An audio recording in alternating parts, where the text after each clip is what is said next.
They call him Seatin, the man of legends. Hey guys, what is up? It is Seatin here, hello, and welcome to the Esper Guide for Beginners. In this video I'm going to be teaching you all about Esper at low levels and giving you a few sort of hints and tips, or talking about sort of the main mechanics of the class and all that kind of fun stuff. So, the first thing you'll notice when you roll an Esper is you kind of have two different resource bars, so to speak.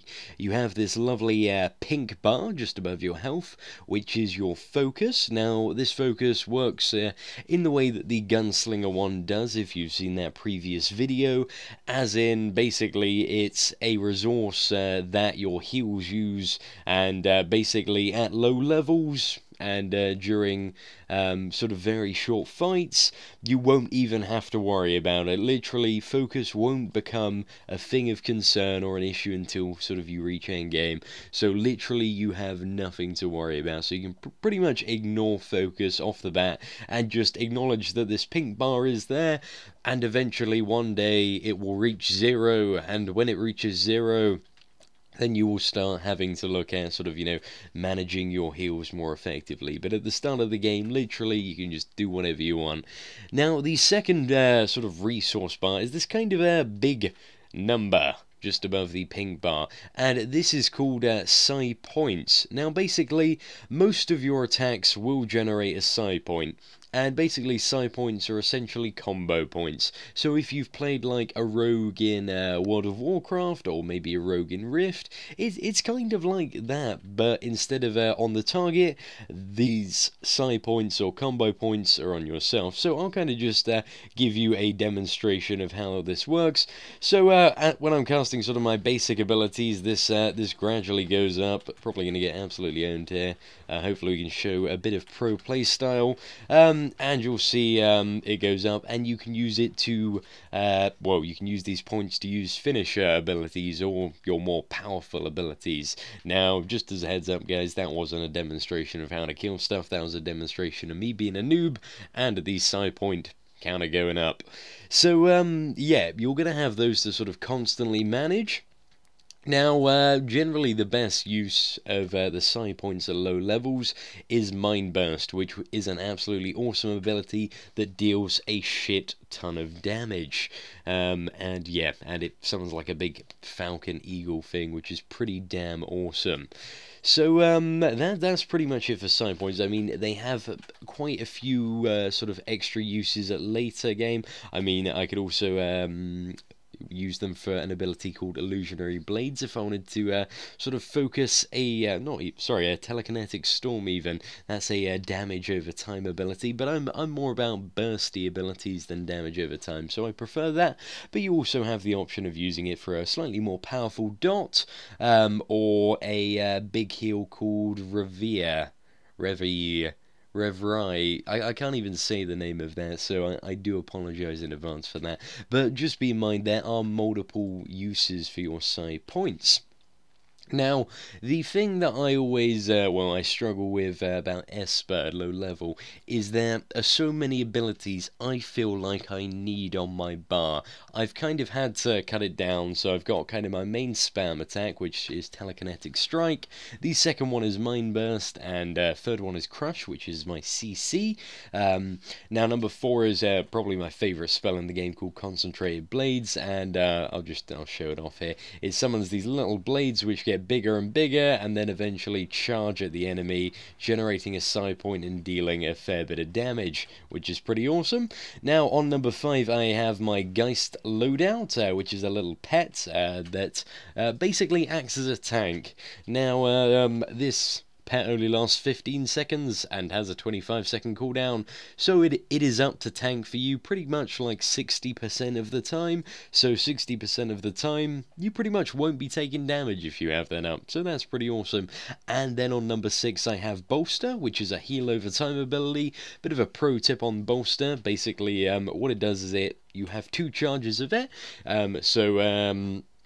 and it stacks twice. So basically, use the second charge when the first charge is about to expire to fully refresh the first charge even, and that is a very efficient and somewhat pro way to do it.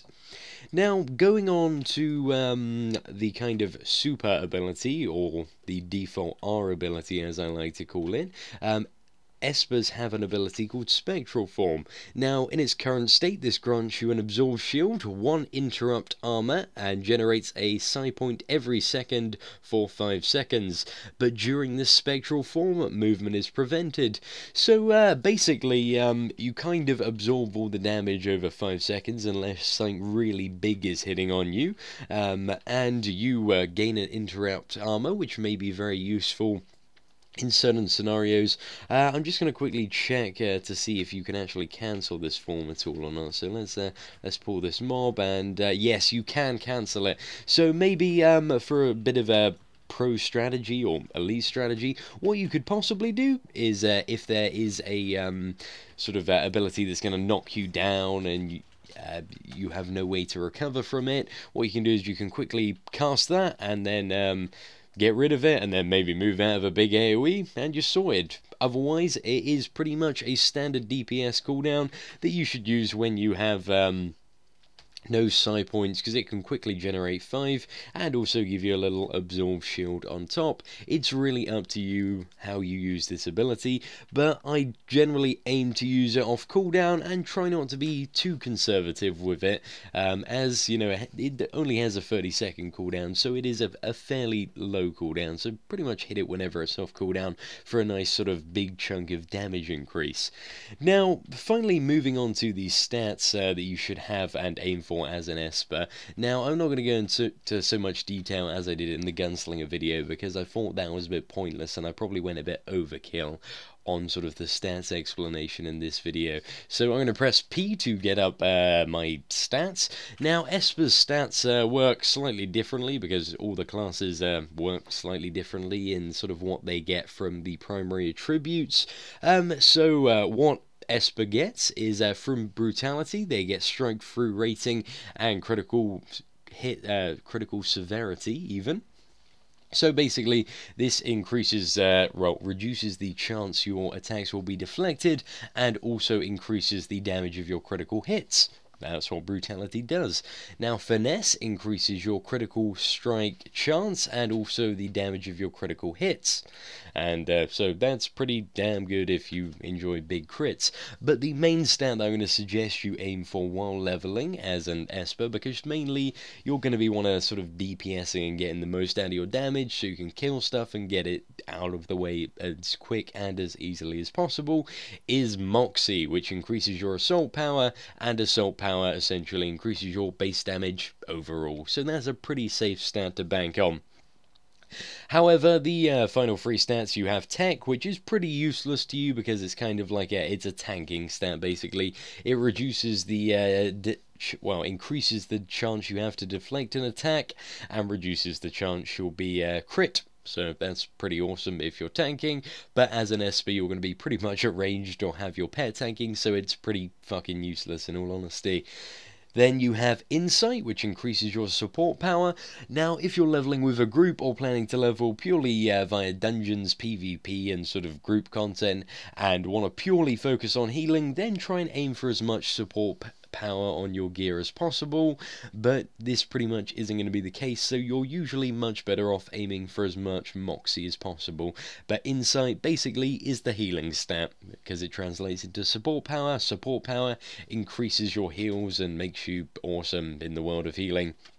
And finally, you have Grit, which increases your health, which is always good, and a certain amount of health is needed to make sure you're not having these constant oh shit moments in the open world. But usually you won't sort of have to focus on getting Grit, it just comes on a sort of a variety of pieces of gear and whatnot. I don't think I have terribly good gear on my Esper at the moment. I mean, I don't even have all the slots filled because I'm only level 13, but you know, that's not the purpose of this guide. It's to give you sort of basic orientation on the Esper, the kind of stats you're aiming for, and essentially what everything does. So that is pretty much it for the beginner's guide to Esper. I'll go into more detail when I get to a slightly higher level and sort of work out the kinks of the rotation, but in regards to sort of basic stats and your resources, combo points, etc., what they all do. I think we've covered that fairly well. If you do have any questions, feel free to leave them in the comments below, and as usual I will try my best to get round to answering all of them in as much detail as I possibly can. But if you have any questions, just let me know and I will be sure to help you the best I can. Thank you ladies and gentlemen for watching, and take care.